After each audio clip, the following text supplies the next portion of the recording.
Bonjour à tous, aujourd'hui on se retrouve avec une très grosse télé LG qu'un client m'a déposée. Son problème principal c'est son port USB.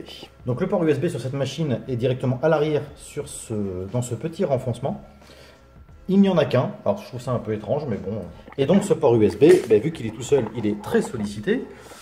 Et voilà, et donc il a pris du jeu. Et il est en court-circuit, c'est-à-dire que quand on met un disque dur ou une clé USB, et du coup, elle connecte, déconnecte, et on voit que la prise est complètement molle. Donc, qu'est-ce que ça veut dire? Ça veut dire tout simplement qu'il va falloir ouvrir cette télé, et une fois ouverte, il va falloir, comme sur un ordinateur, par exemple sur un PC Asus, quand on refait un connecteur de charge, ou sur une Amstrad GX 4000 et qu'on a besoin de refaire le port DB9, là c'est exactement le même principe, c'est-à-dire qu'on va supprimer la prise USB qui est probablement abîmée, refaire les pistes si jamais elles sont coupées, consolider tout ça, et l'idée va être de remplacer tout simplement cette prise par un fil qui va ressortir avec une prise femelle. Au bout de cette prise femelle, on va mettre un hub 4 ports pour avoir 4 ports USB derrière la télé, et le hub sera collé sur la carcasse plus ou moins à ce niveau-là, ce qui fait qu'on pourra mettre des périphériques sans tirer sur la connectique, parce que là, visiblement, ça tirait sur la prise et du coup, ça a cassé la PCB. Allez, je suis parti pour un bon moment de démontage et on voit la suite pour la réparation. Alors avant toute chose, histoire d'être bien à l'aise pour travailler, parce qu'il va falloir enlever toutes les vis et retirer la carcasse, le mieux c'est de travailler à plat. Pour ça, il suffit simplement de poser la télé sur l'écran, sur un meuble à hauteur, c'est toujours mieux. Et moi, ce que je fais, c'est que je cale avec des serviettes de bain qui sont pliées en deux. Du coup, ça fait un maintien parfait et la dalle n'est pas en contact avec le meuble. On ne risque pas de l'abîmer. Ce serait dommage de réparer la prise et de casser ou de rayer l'écran. Voilà, la télé est ouverte. On va se rapprocher de la carte où se trouve le port USB. Et donc, il est ici et on voit qu'il a du jeu. Il a même beaucoup de jeu. Donc, on va contrôler l'état des pistes, voir si elles ne sont pas arrachées en premier lieu. Alors une fois que toutes les connectiques ont été débranchées, on peut retirer la carte de son support et on va pouvoir passer dans l'atelier pour travailler de manière plus confortable. Bien, nous voici maintenant dans l'atelier soudure. Donc, hormis la présentation de ce superbe tapis Wellman silicone spécial soudure que je vous présenterai dans une vidéo prochaine, parce que je vous prépare une vidéo sur le matériel de réparation. Donc, on revient sur cette petite prise. Donc, on voit qu'elle a du jeu et on voit qu'elle se déplace sur son axe. Donc, j'en déduis tout simplement que les fiches sont cassées à l'intérieur. Donc, on est parti pour un dessoudage. Allez, c'est parti.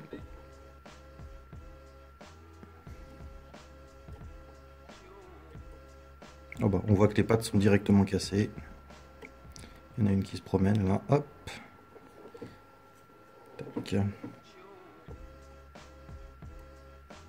La deuxième est cassée elle aussi, donc j'en ai vu que la troisième. Donc on va dessouder que la première.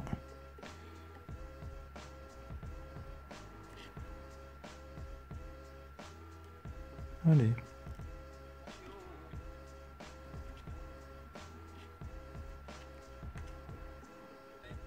Ah, elle est récalcitrante, on va prendre un petit peu d'étain.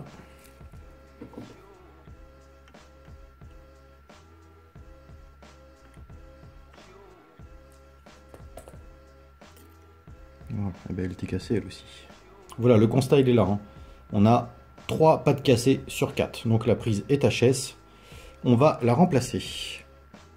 Au niveau des pistes. Visiblement, elles sont en bon état. C'est la prise qui a cassé et non pas les pistes qui se sont arrachées. Ça, c'est très, très bon signe. Donc, on va pouvoir refaire la connectique proprement. On va commencer par réétamer les soudures.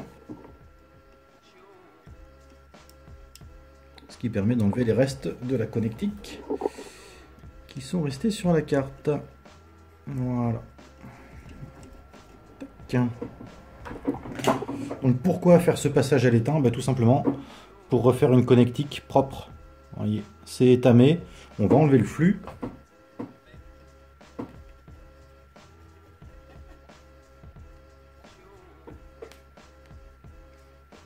Voilà, le flux est enlevé et donc on a une connectique qui est propre et prête à être ressoudée.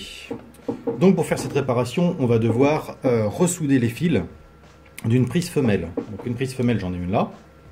Voilà, et on a les fils qui sont au bout. Et donc on a un fil, un noir, un rouge, bien évidemment, pour le plus et le moins, qui fonctionne en 5 volts. Et le vert et le blanc qui sont le plus et le moins pour les données.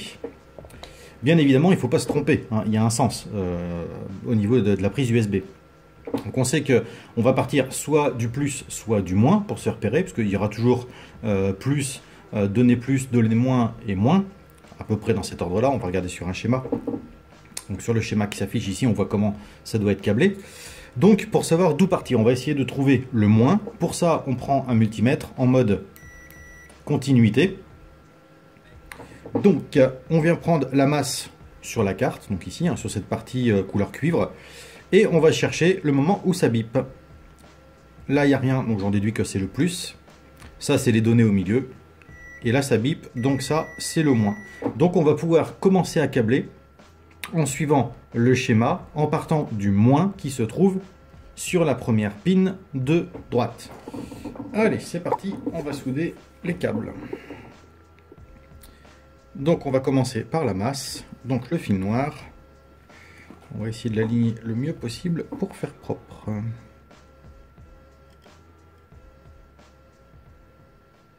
Donc on a la masse. On voit ensuite que c'est le fil vert. Voilà. Ensuite le fil blanc. Et pour finir le fil rouge, qui est un petit peu long. Je vais le raccourcir.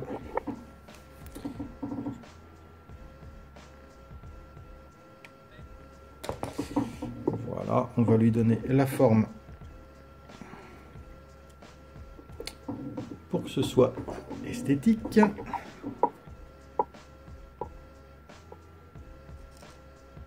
Voilà. Tac. Voilà, notre prise est remplacée. Donc là, on va pouvoir remonter la télévision, faire un essai avec une clé USB, voir si les données fonctionnent correctement. Et si ça fonctionne, on viendra coller tout ça à la colle chaude pour que ça se tienne bien, pour qu'il n'y ait plus de risque que ça s'arrache. Voilà, tout est remis en place. La connectique aussi. Le disque dur de test est ici avec une rallonge, la rallonge femelle qu'on vient de souder. Et donc on va passer de l'autre côté. Donc nous sommes de l'autre côté. Si on regarde au niveau des sources, on voit l'USB. Recherche USB, donc drive 1, ça c'est mon disque dur. Et on voit le contenu. Oh dis donc, il y a plein de torrent 9.